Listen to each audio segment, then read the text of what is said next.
A new interstellar object 100 times bigger and brighter than 3I-ATLAS has been discovered, and surprisingly, it is also headed toward the Sun.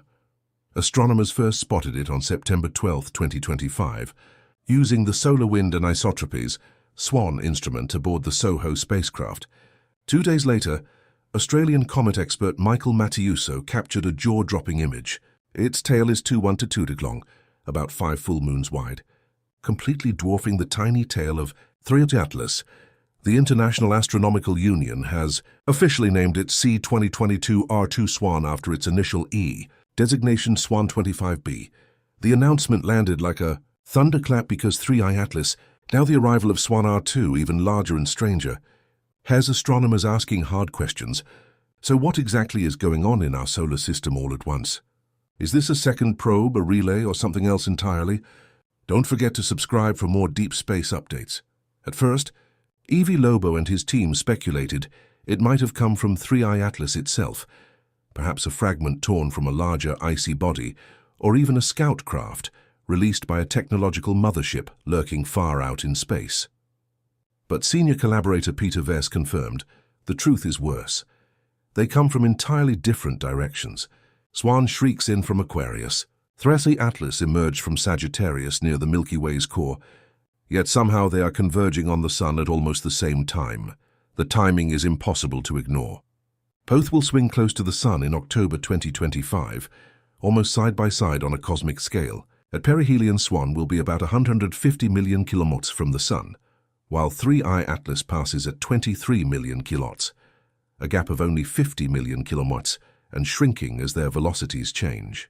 Even more ominous, they will both vanish behind the Sun at once, hidden from every telescope on Earth. 2 interstellar visitors, overlapping orbits, 1 solar encounter, and no way to see what happens next.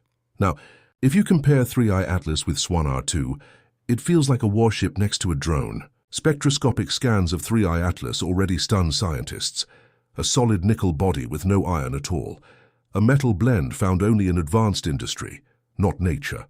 Inside, instruments measured a 10-gigawatt nuclear core, and its tail behaved like engine thrust, not melting ice, emitting tightly collimated carbon dioxide at a steady speed, a pattern no natural comet produces as 3I-ATLAS nears the Sun. It is exhaust snapped from red to green at the exact moment its path changed, which everyone calls thrust mix modulation, the craft adjusting its burn as heating increased, with the color shift visible proof. 3I-ATLAS was terrifying enough, but the real shock came with R2 SWAN. Lobo's team detected a silver plasma shield wrapped around a nickel-clad, armored hull that completely dwarfs the 3I-ATLAS. This isn't passive shielding. It's a living electrometronic barrier with energy levels off the charts, able to bend the solar wind and deflect radiation far beyond anything a solid shell could do. Its tail spans 2 full degrees of sky, about 5 full moons wide, roughly 100 times bigger than the thin plume trailing 3I-ATLAS as it needed perihelion. SWAN's glow flared brighter and shifted to a white-green exactly as Lobo's sensors picked up tiny thrust pulses, confirming a tiny precision plasma drive steering system. Its exhaust is a dense nickel and cobalt ion plasma mixed with carbon dioxide and carbon monoxide, a signature Lobo calls impossible without a directed plasma engine. Then came the most terrifying finding. The core of 3I-ATLAS has already shocked the world with its 10-gigawatt nuclear reactor, about 50 times the output of typical reactors. But SWAN's plasma core outputs more than 10,000 gigawatts. A power level Lobo compares to 2 black holes colliding, scaled and contained inside a single machine. In Lobo's words, 3I-ATLAS was only the scout. SWAN R2 is the fortress, a nickel Coulomb plasma vessel with a power core beyond comprehension. Just when scientists thought they'd seen it all, NASA and JPL analyzed the orbit and uncovered a staggering truth. SWAN R2 returns every 22,554 years to visit our Sun. This isn't a quick one-time flyby. It's a returning visitor on a cycle so long, it stretches far beyond the entire history of human civilization. Its closest approach to the Sun will occur in October, the very same month 3I-ATLAS reaches its own perihelion. 2 objects with anomalous properties passing near the Sun within days of each other, one on a hyperbolic flyby, one on a bound 22,000-year loop for Lobo. The question shifted from, is this the same object, to is this a system? According to Monsieur Lobo and his team, Swan R2 is not a normal comet, but an automated machine sent by an advanced civilization far older than ours. For them, a 22,000-year orbit would feel like a routine patrol. At near light speeds, time slows down for the traveler, so what looks to us like thousands of years could be only months to them. In this view, Swan R2's return isn't a fluke. It's an appointment. But why return on such a vast interval? In Lobo's scenario, each passage could be part of a scheduled maintenance cycle, collecting superhot plasma from the sun as fuel, adjusting huge sensor networks hidden around the planets, or downloading data from secret stations buried in the asteroid belt, under polar ice or even inside planetary crust. It might also check on parked spacecraft, refresh navigation beacons, or update star maps.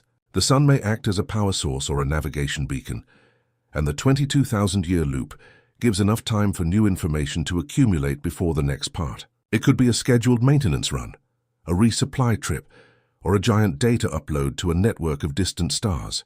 In other words, what seems to us as an age-long mystery could be for them a regular service call, refuel, update, retrieve, and leave again on a timetable older than human civilization itself.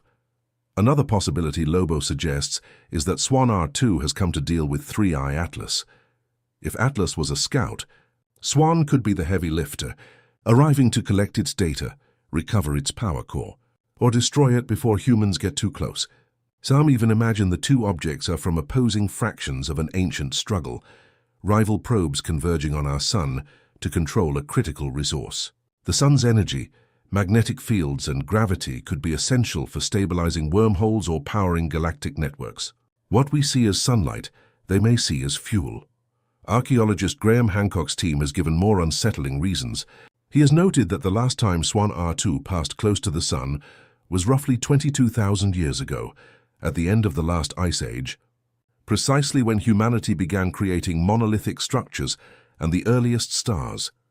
The Great Pyramid, the massive stone blocks at Giza, the perfectly aligned shafts pointing to Orion. All of these may be echoes of an earlier contact, or at least an awareness of this cycle. In his model, ancient builders may have copied or memorized the patterns of these returning stars, encoding the arrival schedule of these probes into their architecture. The pyramid shafts pointing to Orion, the ancient calendars tracking precession, these may not be random cultural artifacts, but warnings and instructions passed down from a time when the last great visitor came close. This theory would explain the extraordinary precision of ancient structures, the sudden appearance of agriculture and mathematics, and the obsession with the sun in early civilization. If Swan R2's route has been fixed for tens of thousands of years, then the people who built the pyramids could have seen it with their own eyes blazing across the sky with a 5-moon tail, and built their monuments to mark its path. But Lobo defies this theory and raises the obvious question, why now after millennia of silence? There have been 3 anomalies in less than a decade, Oumuamua, 3I-ATLAS, and now Swan R2. Lobo believes this timing may be a reaction to us. For more than half a century, humanity has been broadcasting its existence to the stars, radio and television signals, deep space radar pings, the Arecibo message, and the twin Voyager golden records drifting outward as a slow expanding sphere of data. By now, those signals have washed over dozens of nearby star systems. In a Lobo scenario, that bubble of noise finally reached the right listeners, and their response wasn't a single craft but a sequence. First, Oumuamua in 2017, a dark silent scout, then 3I-ATLAS, a nickel-bodied probe with a nuclear core, and now Swan R2, a silver plasma fortress with a power core rivaling black hole collisions. Lobo suggests this is no coincidence. Our transmissions may have triggered a dormant schedule or reactivated an ancient surveillance network. What we see as comets may in fact be machines sent to audit a new civilization that has just begun shouting into the dark. The golden record was a greeting. These could be the visitors arriving in reply.